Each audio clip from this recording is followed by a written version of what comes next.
Hello everybody, I'm Paul Gottsegen, Chief Marketing Officer for ISG. I'm here with Stephen Hall. He's the President of EMEA and our Chief AI Officer.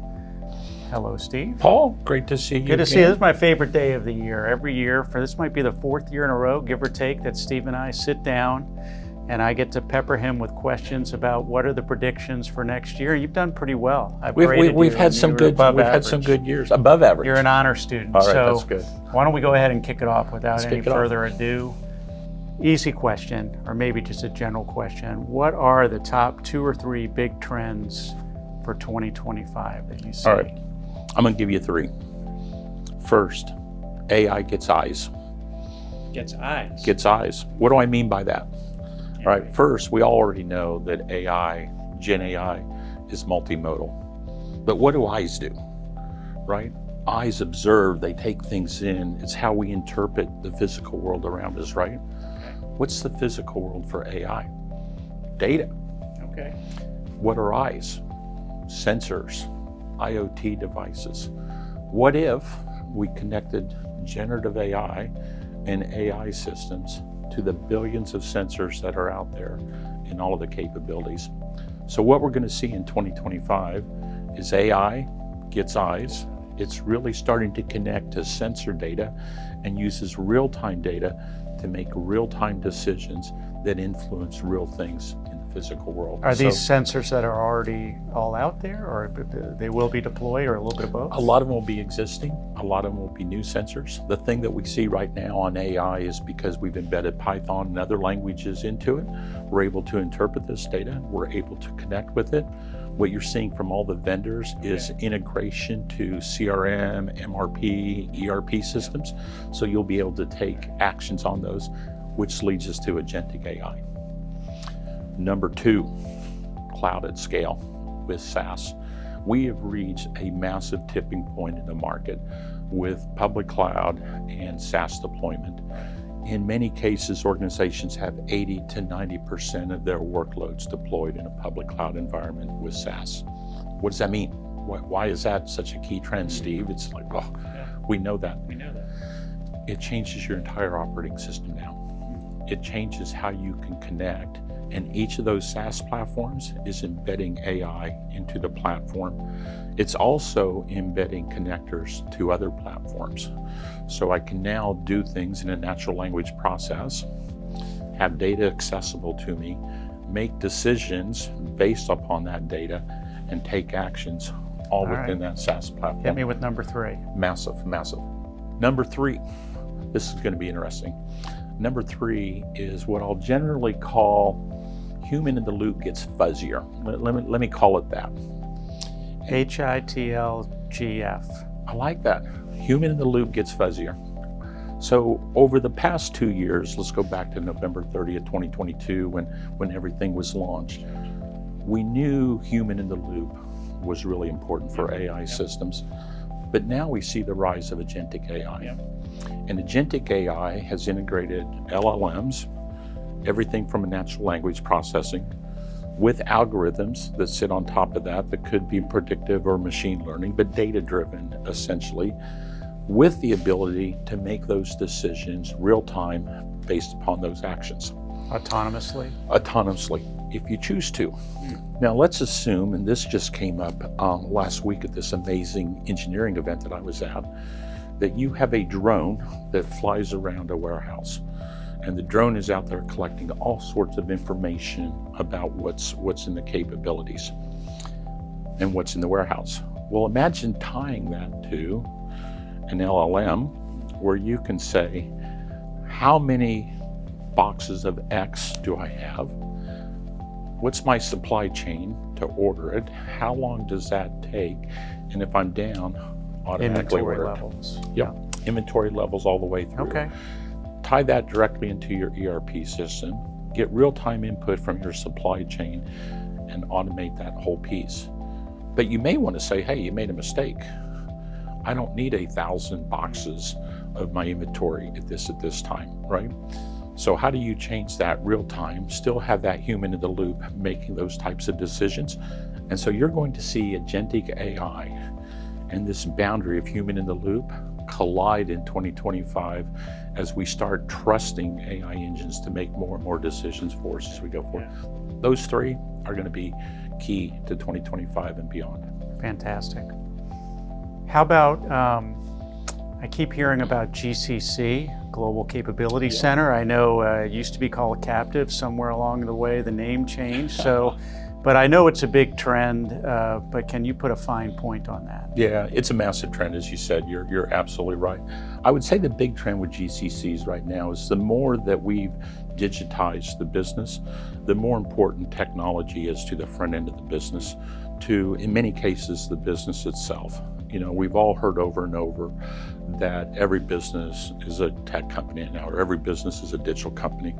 We hear examples, I think across the board on companies that are. What GCCs have done is recognize that for organizations, that's a truism. That if all of a sudden technology is the key to your growth, well, you want your blue badge people part of that growth engine. How do you do that to get access to the world's best talent, access to expertise that you may not have internally, and do it at the right competitive price point? And allow it to scale. And allow it to scale, exactly. So over the years, we've seen these captives grow that have been back office functions, IT functions, commodity type stuff. And people said, that's interesting, but I don't really need to do that. So let me sell that part of the GCC, but let me expand this part that really drives new innovation and new capabilities, much more strategic. So what you're at is this pace where we're seeing just as many captives or GCCs sold as we are being expanded or built, really driving it because of where that business is going. Okay, fantastic. Where do you see the focus on industry-specific solutions? I know that's been a big trend, and there's verticals and sub-verticals. So how is that going to play out as we enter next year? That's a tougher question because I think it is vertical related. So when I look at the index, and the ISG index, we've been doing it for almost 90 quarters now. So we're coming up on 20 years of the index. I think what we see there is the industry specific is the fastest growing. There's two sectors I'm excited about, industry specific and engineering. I think the industry specific is being disrupted by AI. Every organization is saying, how can I apply AI to either this vertical problem, this industry problem, or this horizontal problem? And you can take things as much as sugary soft drink companies that want to use AI or think about their supply chain optimization or how to do new chemical and interactions to create new drinks.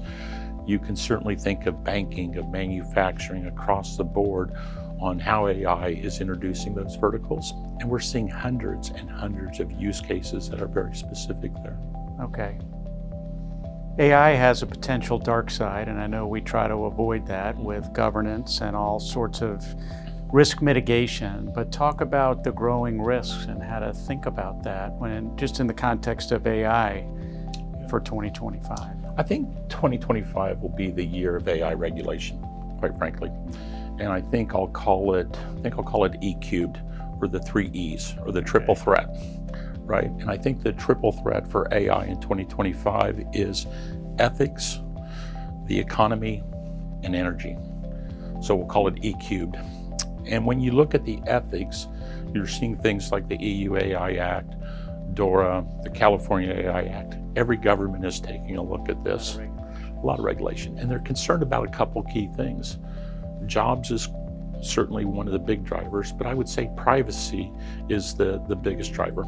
And how do you maintain this sense of privacy that we want, similar to what the Europeans have done with GDPR in this age of AI, where data is everything to feed the LLMs and drive it forward.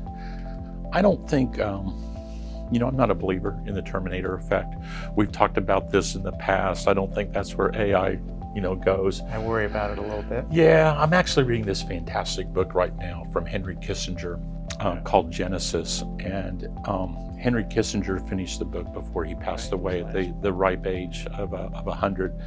And it's a absolutely brilliant book on the evolution of AI and where we see that going and the impact on politics, the economy, statesmanship, the things you would expect, Mr. Kissinger to talk about. But in this, I think we really do see this point where on the regulatory side, we have to have some controls. The pace of change is unbelievable.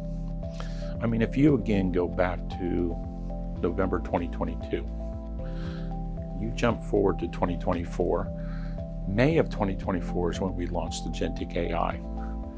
August of 2024 is when EU AI Act was passed. August of 24 is when NIST came out with new standards. It's just the pace is unbelievable. It's so accelerated. We can't keep up with it. We're going to need AI engines just to keep up with all the AI changes. Very meta. You have a very unique perspective because even though you sound very American to me, you've spent many, many years living in Europe and leading our European business. So you're an expert more than most on, I don't want to talk politics, but I want to talk what's happening politically within Europe and within the United States and how organizations should think about navigating 2025 with all things swirling around. Yeah. I think the challenges across Europe and across the world right now do come down to a lot of common traits, right? There's a lot of commonality between what we see with the political situation in the US and the political situation in other countries. I think a lot of it has to do with the economy.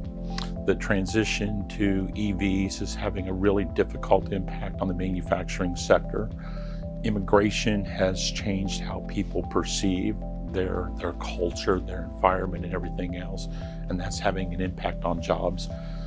Governments are at this point where, because of inflation, because of the spend that we had to do during COVID, the decisions that we made during the pandemic, they don't have the funds to do the things that they typically like to do.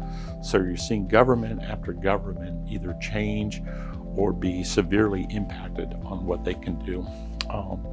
France, Germany, UK, Italy have all been impacted just this last year as we go forward. And I think that will continue in 2025. I think it's going to continues to be disruptive. Manufacturing is going to be rough. It's going to be rough across the globe. Yeah. Related to the work that you do and lead with the index, talk about hiring, the transition of attrition and how that's changed. I know we're now years past COVID, but that was an amazing spike in hiring and unhiring. So where do we stand now? Pretty flat, to answer generally. We track this every quarter in the index, as you said. What we see is growth at the top line for most of the service providers, though not at the pace that they had certainly during COVID, a much more modest pace. I think on the industry, we'll see probably 2.5% growth on the managed services in 2025. But hiring has been stagnant, even at what we would typically call the fresher levels or the people directly out of university. Some of that is margin compression. A lot of that is AI though. I've got a good friend of mine, CIO of a major corporation. His teams have been using AI for, I think, 6 months now. He's seeing an 80% improvement in software development. Now, this is a corporate position. Across the enterprise level with service providers, we're seeing 30, 40, 50% more efficient. That doesn't mean cost savings initially, but that will eventually come through. And if you're driving those level efficiencies, it's going to change your cost patterns, game changer for them. There was a big announcement on quantum today. I didn't know that. With Willow, and Google had a massive announcement. Wait a minute, quantum, is that a real thing? I thought that was just in comic books. Is that really happening in 2025? All right, I think you and I are much more aligned. I am much more of the thing, I'll steal from Bill Gates, quantum is 10 years away and always will be. But today, Google did announce, they had Sycamore, which was their chip. They've been working with Willow as their new chip for the last several years. And they just did an experiment where essentially they were 10 septillion, which is a lot of zeros, faster than the world's fastest supercomputer for one specific algorithm. But the whole announcement, it made it sound like quantum was right around the corner. It's not. I think what we're seeing is they're learning how to stabilize the qubits. Essentially, they're figuring out how to control the error rate. The error rate is much too high right now. So this experiment essentially significantly reduced the error rate. They even say they're a long ways away from making quantum a reality. But here's where it gets interesting. And what NIST did was essentially recognize that we needed to move to new standards on data encryption. And so the new algorithms are supposed to be sort of quantum proof, if you will. Those have been released in 2024. You're going to see solutions in 2025 that apply those standards. So existing data that's critical that you look out, whether it's 5 years, 10 years, or 15 years, that you don't want broken, right, you've got to figure out the right encryption algorithms now. So that piece, cybersecurity has always been tough. That piece is going to get a lot tougher. Sounds tough. Yeah, because we really have to look at not just today, but tomorrow as we go forward. I'm glad you're on it. I need to come up to speed on quantum. I have a question. Is a septillion more or less than a zillion? I've lost track. No, I'm just kidding you. I had a George Bush quote coming up, but I decided not to say it.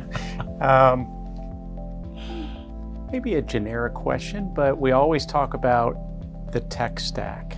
And every client of ours, every organization has a tech stack. With AI, maybe quantum, GCCs, with all of it coming together, just holistically, what happens to the tech stack in 2025?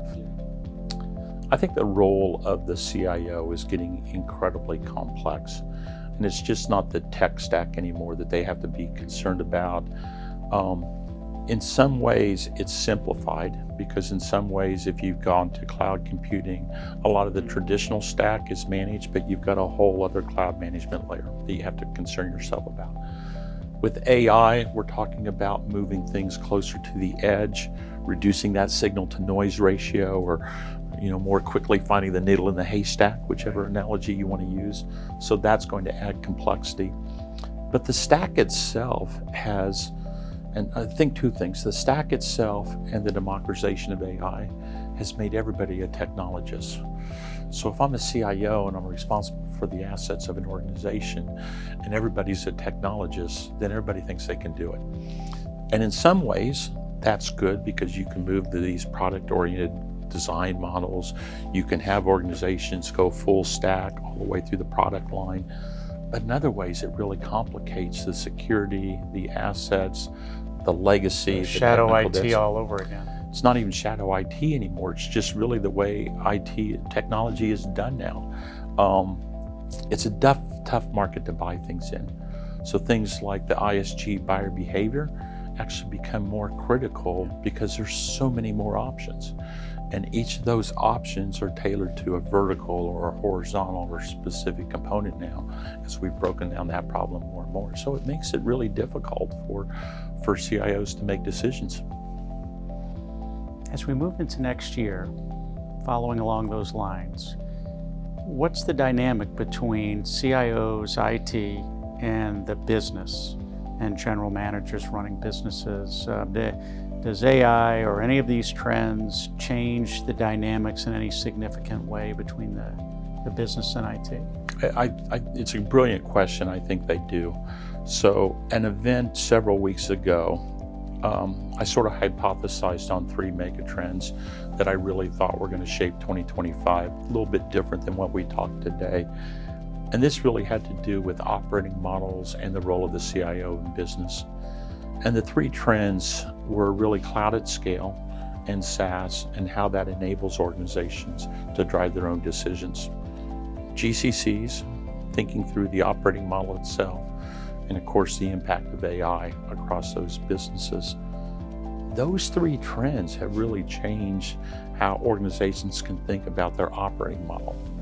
So if I'm responsible for manufacturing or product lifecycle management, I can now stack everything together because everything can be in the cloud, all the components together, my SaaS platform, AI enabled, but I still need data lakes. I still need a way to do this. So we're starting to think more about centralized data versus decentralized, control of the data outside of the apps, and a lot of different operating models that drive through how these, not only technologies, but core components change.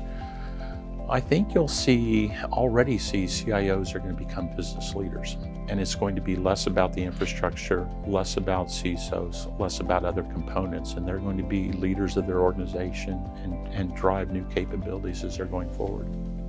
Well, Steve, you have amazing track record. Let's see if you can keep it going. I have faith in you and your predictions. You've been right more times than not over the years, and thanks for sitting down and giving us your thoughts of how this is all going to play out next year. Very helpful. Awesome. Thank you, Paul, and enjoyed it. Okay. Thanks.